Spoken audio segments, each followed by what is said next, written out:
नेपाल पुलिसको आइजिपीमा दानबहादुर कार्की हुनुभएको छ र यो अलिकति धेरै दिनदेखि मैले कुरी पनि राखेको थिएँ हैन, किनभने अब यहाँ संयन्त्रले काम गर्न दिएन यहाँ त्यहाँ भनेर जुन हिसाबले अहिलेको सरकार अल्झिराखेको छ हैन।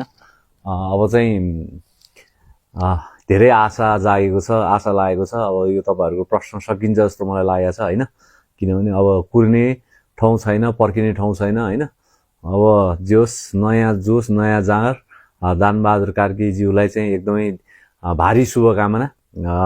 नेपाल आइजिपी उहाँ हुनुभएको छ, नेपाल पुलिसको आइजिपी हुनुभएको छ र जनतामा सुशासन अब एकदमै मजाले कायम हुन्छ भन्नेमा पनि मैले पूर्ण विश्वास गरेको छु।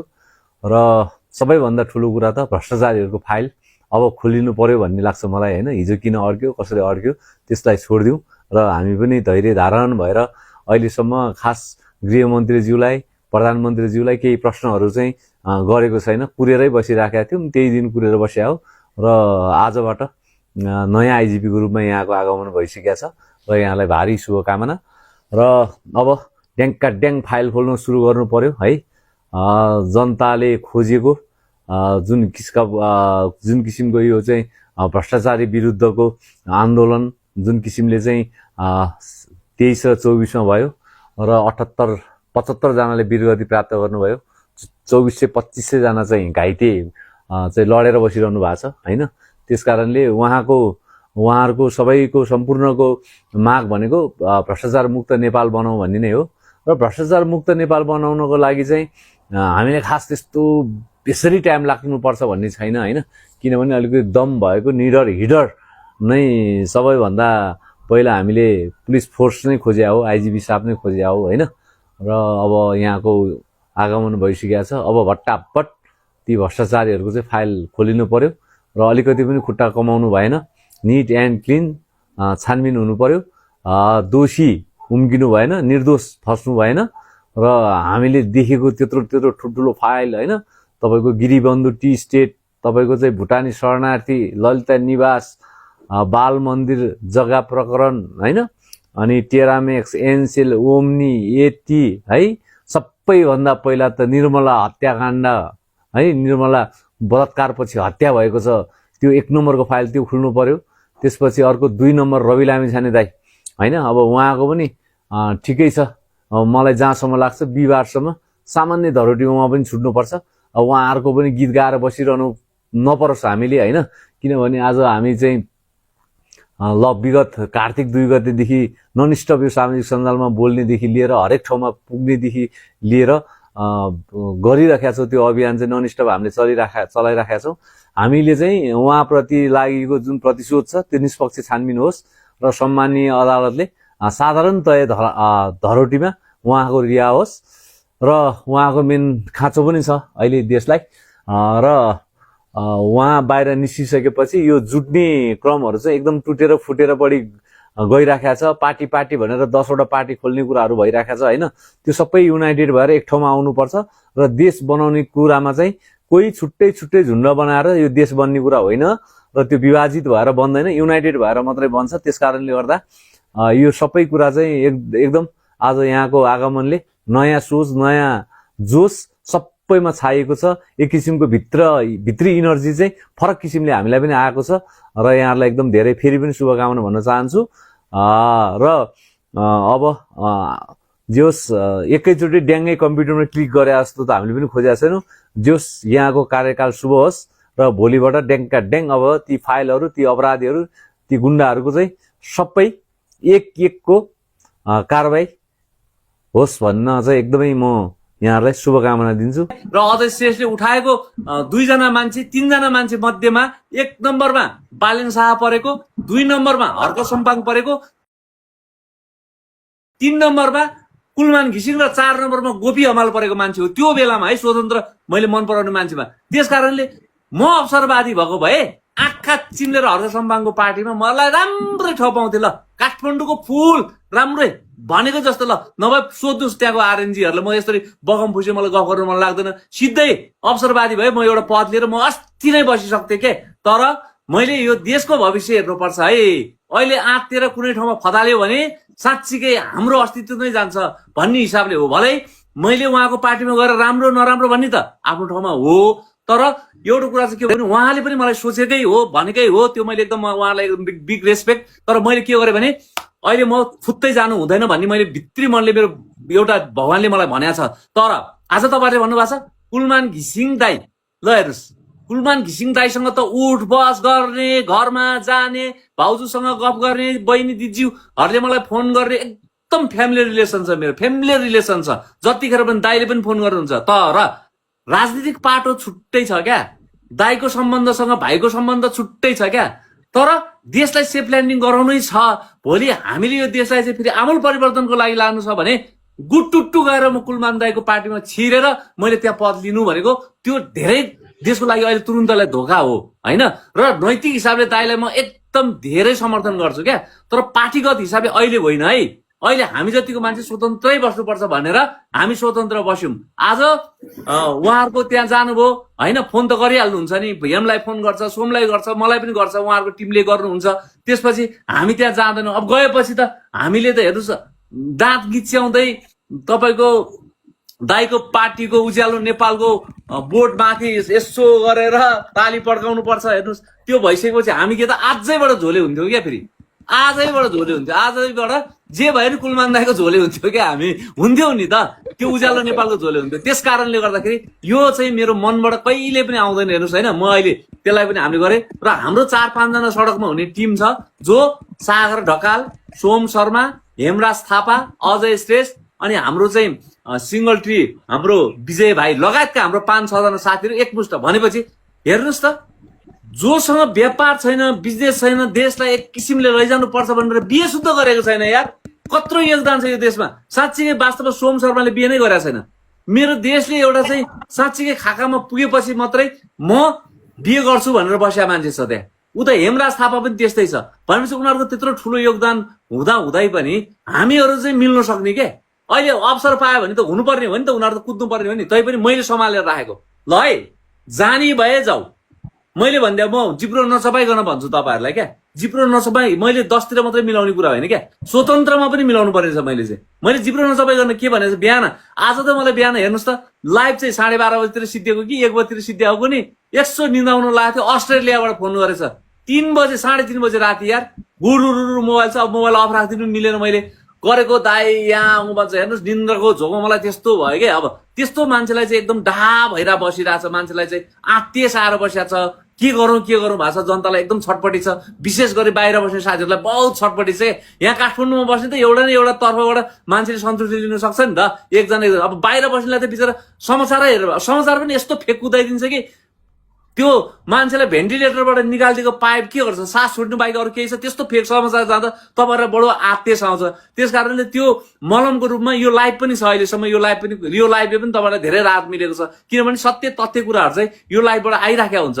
त्यस कारणले मैले तपाईँलाई त्यो 4 जना साथीहरूलाई पनि मैले चाहिँ यसरी बस्छौँ है साथीहरू, अब यसरी बस्नुपर्छ। हामीले अहिले काहीँ पनि हतार गर्नु हुँदैन। जो मान्छे अवसरवादी छ त्यो मान्छेले ट्याक्र्याक्क पार्टीको सदस्य लिएर त्यहाँ छिरिहाल्ने नै हो।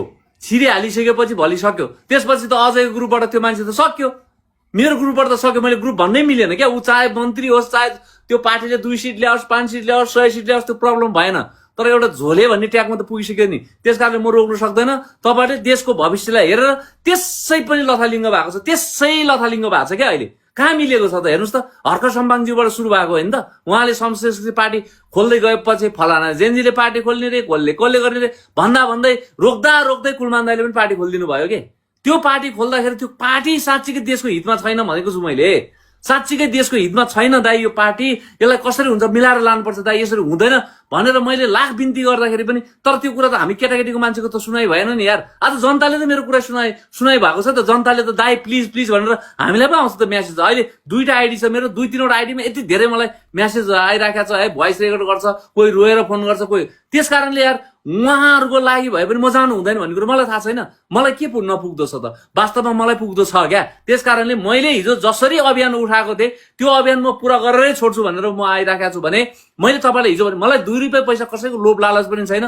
यो राज्यको मुखमा हाल्ने पैसा पनि मेरो मुखमा नछिरोस्। र जसले मेरो भिडियो उठाएको छ उहाँहरूले आज माफी मागेर मलाई भिडियो पनि पठाइदिनु भएको छ, धन्यवाद। यो गल्ती नगर्नुहोस्। मेरो चरित्र हत्या गरेर पाउँछ के तपाईँले? केही फलोवर्स पाउनु होला, केही तपाईँले लाइक पाउनु होला, तर मेरो त चरित्र गयो नि। त्यो कभर गर्नलाई त मैले फिर्काएर हुन्छ, म निर्दोषै हुँदा। रवि लामिछानेलाई पनि त्यही भएको त हो नि। त्यस्तै हामीलाई पनि हुँदाखेरि हामीलाई एकदम दुःख लाग्छ, किनभने तपाईँले त्यस्तो भिडियो उठाउनु पर्छ भने यो देश लुट्ने मान्छेहरूको उठाउनुहोस् न यार। शेरबहादुर देउवाको उठाउनुहोस्, तपाईँ केपी ओलीको उठाउनुहोस्, तपाईँ प्रचण्डको उठाउनुहोस्, सारा मान्छेहरूको उठाउनुहोस् होइन। उनीहरूलाई हान्नुहोस्, उनीहरूलाई तपाईँहरूले चाहिँ खेदो खन्नु होला बरु। तर हामी जस्तो एउटा निर्दोष मान्छेको पनि तपाईँले यसरी खेदो खन्नुहुन्छ भने यो देश तपाईँहरूलाई कसले बनाइदिन्छ? कसम तपाईँहरूबाट त म त 7 कोस ब्याक हुनुपर्ने बेला आएको थियो। त्यो भिडियो हेरिसकेपछि त्यति धेरै मेरो मन रोएको थियो क्या। तपाईँहरूले पैसा खाएर पार्टीभित्र परिचालित भएर म होइन, म एनजिओको मान्छे रहेछु रे, म पैसामा चलेको मान्छे रहेछु रे, 1 नम्बरको फटा। यो मान्छेको कसैले कुरै नसुन्नुहोस् भनेपछि यो देशलाई तपाईँले कत्रो दुर्घटनातर्फ लानु लाग्यो भन्नुहोस् त। हामी जतिको यत्रो होसियार र खबरदारी गर्ने मान्छेलाई देश बचाउनु पर्छ। यो देशलाई चाहिँ आमूल परिवर्तन, नेपाल आमालाई हामीले सुरक्षित राख्नुपर्छ। अब हामीले चाहिँ रुवाउनु हुँदैन है।